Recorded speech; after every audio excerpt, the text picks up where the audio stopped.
starts out with this. So this opening 4 notes is going to be a first motive that he's going to work with.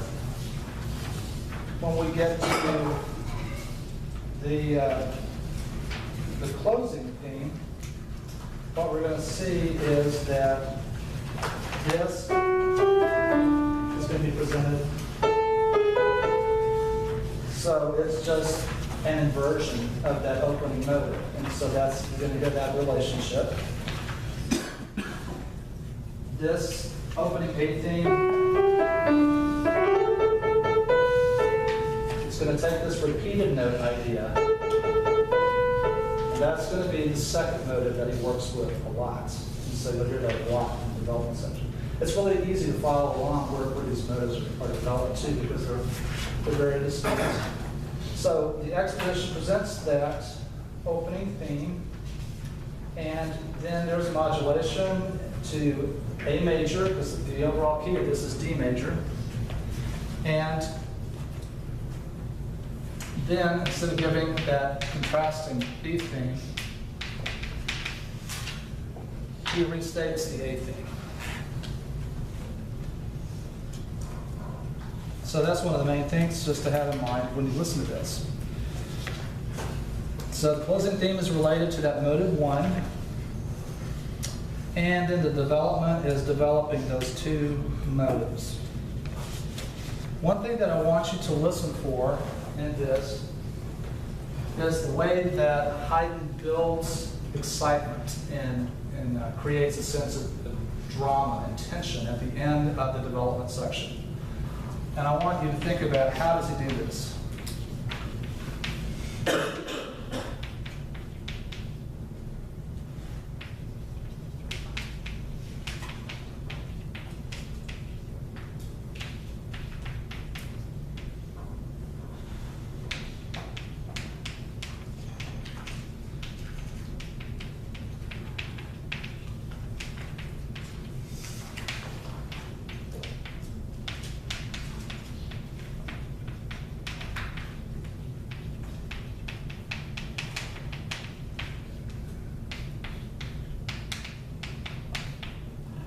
Okay, so that's one thing we'll talk about after we listen to it.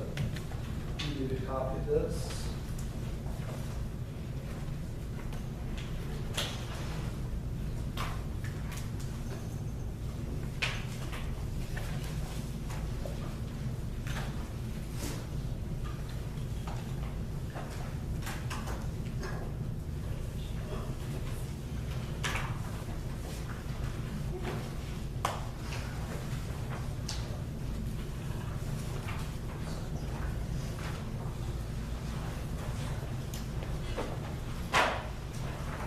So this also starts out with a slow introduction, just like the Prague Symphony. One thing that I'll say is that these 2 symphonies sound a lot alike. They're both in D major. They both have the same orchestration, basically, the same sound quality. Their themes are similar. They both have a repeated note thematic element with the A theme. So you have to be sure that you know the difference between the Haydn and the Mozart, because those are easy to get mixed up on listening, okay? All right. Haydn writes this introduction in the key of D minor. So he literally, writes it with 1 flat. And with Mozart still wrote it in 2 sharps, but it really, featured D minor at the end of the introduction of the Prague Symphony. So this introduction serves the same purpose as a dramatic contrast to the rest of the movement, to the exposition, the allegro part. So it starts out with this opening, open 5th. You don't know whether it's major or minor in the first 2 measures, because you don't have a third sound. You just have D's and A's. And then Haydn uses this melodic sigh material there, that stereotype figure in the 3rd measure. So that's a good example of a classical melodic sigh.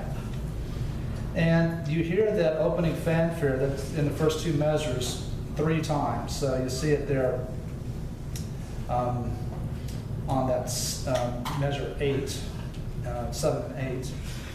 And then you see at the bottom of the page. And then that just sets up the A theme. All right. So, again, what you're going to hear at the end of the modulation to the second key, which occurs at measure, around measure 50, it's measure 48, is that Haydn articulates that cadence with rests. And so it's a real strong arrival point when you get to that second key of A major. And then where it says subordinate theme part 1, that's just restating the opening A theme in A major. And so that's the example of monothematicism at that point. If you turn over to the next page where it says concluding theme, closing theme, then at measure 88 is the closing theme, and that's just a, a permutation of the opening A theme. So everything is based on the A theme in this movement. We don't have a lot of contrast. So development section begins, and it's discussing that second motive, the repeated note motive. And then at the bottom of the page, you're going to hear it's moved to the key of C sharp minor. And so that's a pretty distant key relationship to D major. And that has the closing theme version of that motive 1. So the passage that we're going to look at here, which is the very end of development, is occurring there around measure 169, and that final passage before the recap occurs. So let's listen to this, and then we'll talk about what Haydn does at that spot.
transition, that's also based on one of the members. So listen for which member it is.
So what was that transition theme based on? So one of the two modes. You had this theme that's on the second page.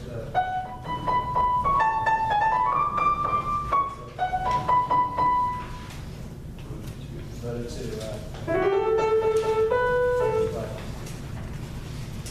Okay, what did Haydn do at that passage at the end of the development section? One of the ways that he built up the excitement. So we're looking at measure like 169. What are some things that happen there? There was chromaticism. Okay, chromaticism.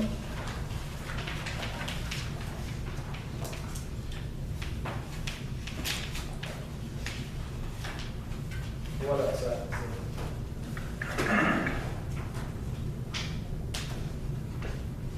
What's happening in the bass, cello and the basses? Underneath that passage.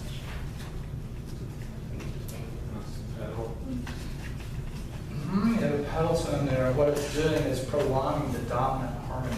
So that's a typical technique that composers would use at the end of that passage, is that they would just stay on that 5/7 chord because that creates tension because you expect it to resolve, and they just keep, prolonging that, and it just builds up, your expectation and builds tension that way.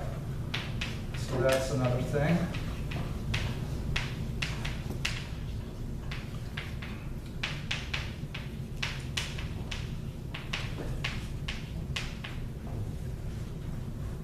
Okay, what else? What are some other things? It's a more dense texture. There's not more different voices. Looks like. Say that again. The dense texture, more voices. Okay, so you have the entire orchestra. So.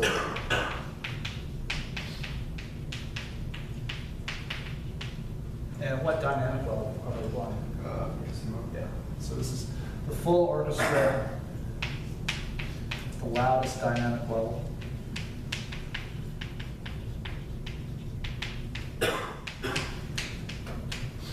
What are some other things? Yeah. They stop when there's the fermato for the rest. Right, so this is probably the most dramatic thing is the silence after that big build-up, and then you have this grand pause.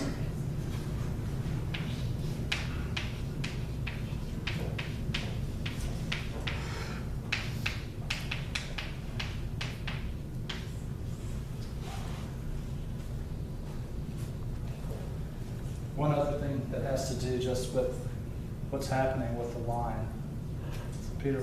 They're moving in opposite directions, extending the range. Okay, so highest pitch level, so you have that sense of rising pitch level.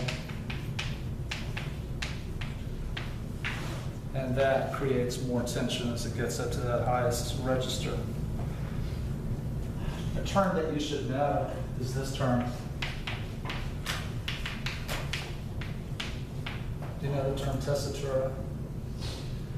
So that has to do with the highness or lowness within the range of an instrument or voice.